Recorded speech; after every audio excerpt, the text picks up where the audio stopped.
Hi friends, welcome to Maths with Manish channel. So today we will discuss how to analyze mock tests. అంటే mock test ఇప్పుడు చాలా మంది రాస్తారు but analysis చేసుకోరు.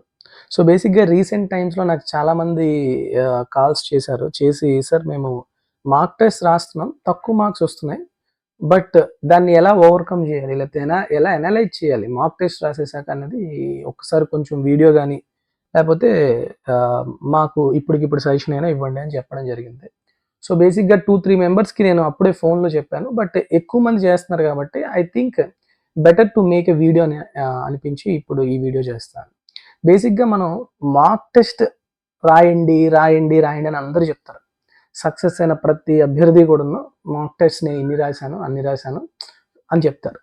Okay, but ఎందుకు mock test అనేది important?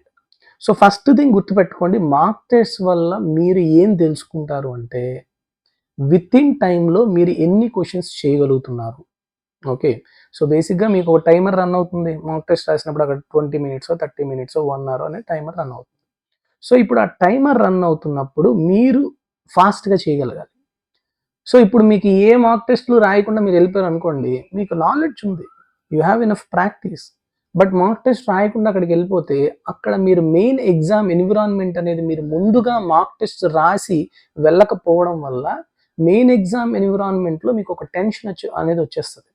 So దాంట్లో మీరు ఎక్కువ క్వశ్చన్స్ పెట్టలేరు, లేకపోతే క్వశ్చన్స్ని స్కిప్ చేయడం అనేది తెలియదు, ఒకే క్వశ్చన్ మీద ఉండిపోవడం, ఎక్కువ టైం పెట్టేయడం, ఇట్లాంటివి మనం చేస్తూ ఉంటాం. ఓకే, కాబట్టి మార్క్ టెస్ట్ అనేది కంపల్సరీగా రాయాలి. ఓకే, సో ఇప్పుడు మీరు టాపిక్ వైజ్ టెస్ట్ రాయొచ్చు, లేకపోతే ఫుల్ లెంత్, అంటే మీకు ఆల్రెడీ కోచింగ్ తీసుకున్నారు, ఇనఫ్ ప్రాక్టీస్ ఉంది, సో డెఫినెట్గా మీరు ఫుల్ లెంత్ మార్క్ టెస్ట్ కూడా రాయొచ్చు. ఓకే, బెటర్ నేనైతే మాత్రం ఎవరికైనా నాకు అడిగితే మాత్రం నేను సజెస్ట్ చేసేది ఏంటంటే, ఎగ్జామ్ మీకు ఫర్ సపోజ్ ఆగస్ట్లో స్టార్ట్ అవుతుంది, ఆగస్ట్ ఫస్ట్ వీక్ అనుకోండి, జూలై మిడ్లో స్టార్ట్ చేయండి అంతే. అంటే ఒక 3 వీక్స్ ముందు నుంచి ఫుల్ లెంత్ మార్క్ టెస్ట్ రాయడం అనేది మంచి పద్ధతి. ఓకే, మీరు already 1 or 2 times already CGL crack చేస్తారు, లేకపోతే సీజీఎల్ ఆల్రెడీ ప్రిపేర్ అవుతున్నారు. సో ఇప్పుడు ఈ టైంని నేను ఎట్లా చేయాలంటే మార్క్ టెస్ట్. ఓకే, మీ దగ్గర ఆల్రెడీ నాలెడ్జ్ ఉంది, ప్రాక్టీస్ ఉంది కాబట్టి. ఓకే, అలా నాలెడ్జ్ ప్రాక్టీస్ లేనప్పుడు మాత్రం వెంటనే మార్క్ టెస్ట్ అనేవి రాసేవద్దు. ఓకే, సో నౌ మీరు మార్క్ టెస్ట్ రాశాక ఏమేమి థింగ్స్ అనేవి అరైజ్ అవుతాయనే చూద్దాం. Okay, every mark test teachers you something, మీకు ఏదో ఒక లెసన్ అనేది వస్తుంది ప్రతి మార్క్ టెస్ట్ నుంచి. ఓకే, తర్వాత after attempting mock test you will face one of these 4 outcomes. నేను కింద చెప్పే ఈ 4 అవుట్కమ్స్లో ఏదో ఒకటి జరుగుతుంది, అండ్ ఈచ్ వన్ ఈ స్టెప్ టువర్డ్ సక్సెస్. ప్రతి దాని వల్ల కూడాను మీరు నేర్చుకుంటారు. ఒకటి, యు నెయిల్డ్ ఇట్ క్విక్లీ, అంటే మీరు ఆ క్వశ్చన్ చూసారు, క్వశ్చన్ చూడగానే 5 సెకండ్స్ 10 సెకండ్స్ 15 సెకండ్స్లో చాలా ఫాస్ట్గా పెట్టేశారు. That means you have strong preparation on that particular topic. So A question అయితే మీరు పెట్టారంటే ఆ క్వశ్చన్ ఏ టాపిక్ నుంచి వచ్చిందో దాని మీద మీకు చాలా పట్టు ఉంది అని అర్థం. Okay, second point, you got it right but took time, అంటే మీరు కరెక్ట్ పెట్టారు కానీ ఎక్కువ టైం తీసుకున్నారు. Okay, great job, but you have to work on speed. మొత్తానికి చేశారు, వెరీ గుడ్, బట్ మీకు స్పీడ్ ఇంకా లేదు, కాబట్టి you have to work on speed. Next, you made A silly mistake, attempt ఇచ్చారు కానీ తప్పు అయిపోయింది. Okay, A lesson learned not to be repeated. So ఏదైతే మిస్టేక్ చేశారో అది తెలుసుకున్నారు, ఇప్పుడు సారీ, అది తెలుసుకున్నారు కానీ దాన్ని రిపీట్ చేయకూడదు. Okay, next, you skipped the question. ఇంకేం చేస్తాం, మనం పెడితే కరెక్ట్ పెట్టాలి, పెట్టకపోతే పెట్టినా రాంగ్ అవ్వాలి. ఇంకోటి ఏముంటుంది, ఏది పెట్టకపోవడం. Okay, you skipped the question, it means it is a reminder to strengthen that topic. ఏ టాపిక్లోంచి వచ్చిన క్వశ్చన్ అయితే మీరు పెట్టలేకపోయారో దాన్ని మీరు ఖచ్చితంగా స్ట్రెంగ్థెన్ చేసుకోవాలి. These are the 4 lessons you will learn from every mock test. Okay, after attempting every mock test. So every result is a feedback, use it, దాన్ని యూజ్ చేసుకోండి, గ్రో ఫ్రమ్ ఇట్, దాని నుంచి ఎదుగుదల పొందండి, get closer to your goal. మీరు ఏదైతే goal అనుకుంటున్నారో దానికి దగ్గరగా.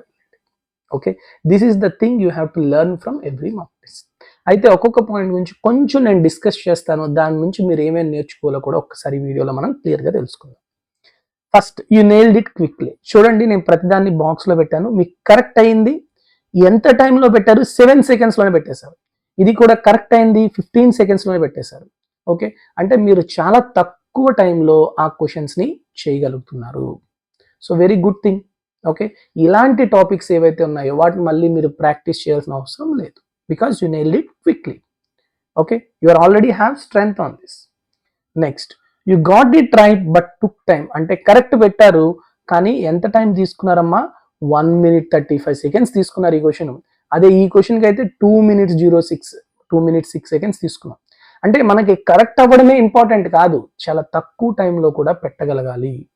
ఓకే, అలానే next, you made A silly mistake. This is very very important thing you have to learn from the mark test అనమాట. సో దీని గురించి మనం డీటెయిల్గా తెలుసుకోవాలి. సో ఇక్కడ చూడండి, 23 secondsలో ఈ క్వశ్చన్ పెట్టారు కానీ ఇది రాంగ్ అయింది. అలానే ఇది 58 secondsలో ఈ క్వశ్చన్ పెట్టారు కానీ రాంగ్ అయింది. ఎందుకు రాంగ్ అయింది? Okay, so you have to learn things from the point 2 and point 3.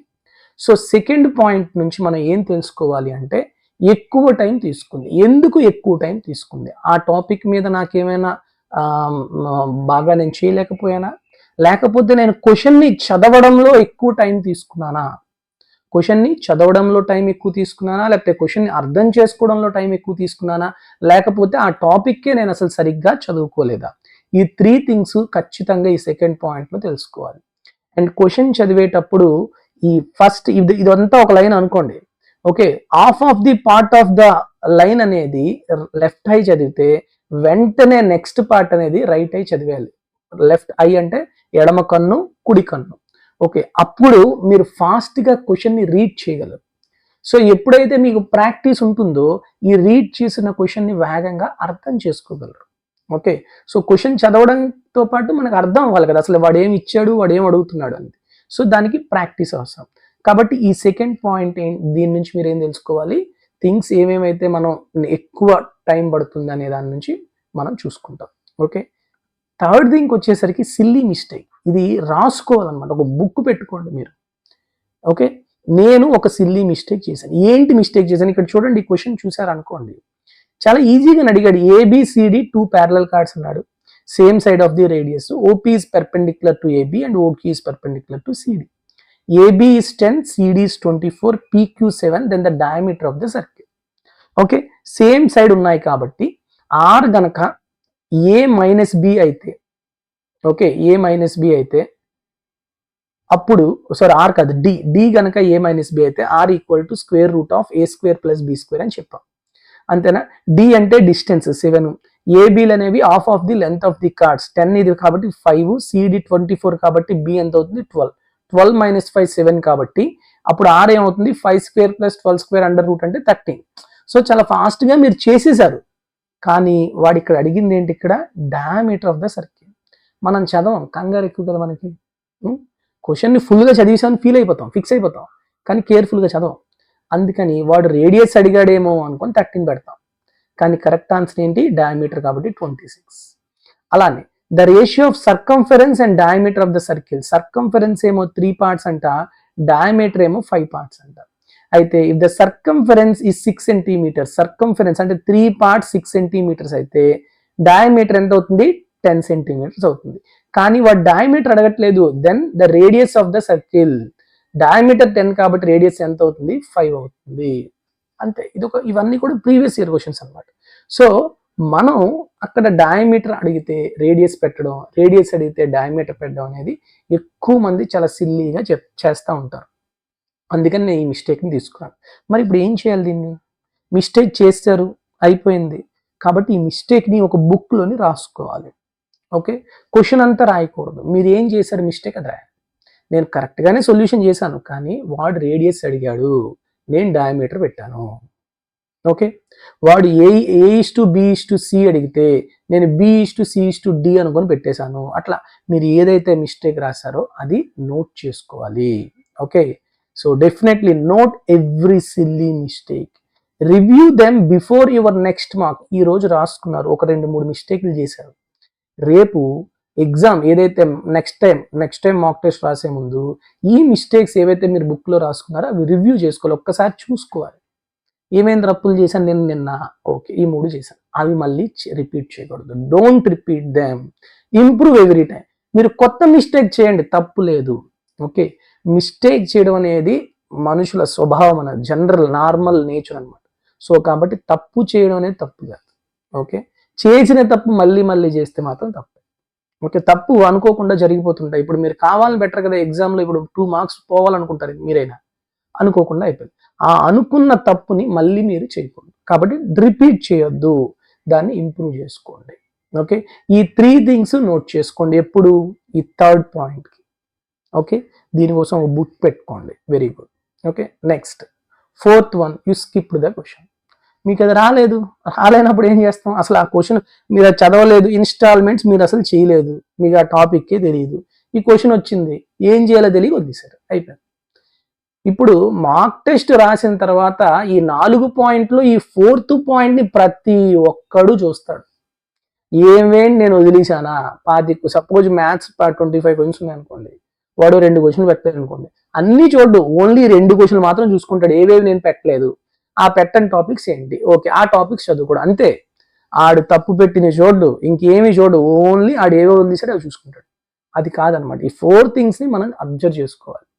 Okay, so A topics మనం స్ట్రాంగ్ ఉన్నాం, that is point 1. A topics కొంచెం స్ట్రాంగ్ ఉన్నాం, పాయింట్ 2. ఏ టాపిక్స్ వీక్గా ఉన్నాం, పాయింట్ 4. ఏ టాపిక్స్ వార్ రియాక్ట్ అయిపోయాం, పాయింట్ 3. సో ఇట్లా ప్రతి పాయింట్కు ఒక్కొక్క థింగ్స్ ఉంటాయి. సో వాటి నుంచి మీరు లెర్న్ చేసుకోవాలి. ఓకే, సో పాయింట్ 4కి వచ్చేసరికి, అంటే ఏవైతే మీరు వదిలేశారో, practice more on skip or time taking topics. ఏవైతే టైం ఎక్కువ తీసుకుంటుందని మనం వదిలేసామో, ఓకే, లేకపోతే ఏదైతే క్వశ్చన్ మనం కరెక్ట్ పెట్టినా అది ఎక్కువ టైం తీసుకుందో, వాటి అన్నిటినీ కూడా ఆ టాపిక్స్ అనేది ఎక్కువ ప్రాక్టీస్ చేయాలి. And Boost speed, accuracy and confidence. So ఇలా చేయడం వల్ల మీకు ఏమవుతుంది, స్పీడ్ పెరుగుతుంది, యాక్యురసీ పెరుగుతుంది, అఫ్ కోర్స్ ఆటోమేటిక్గా కాన్ఫిడెన్స్ కూడా పెరుగుతుంది.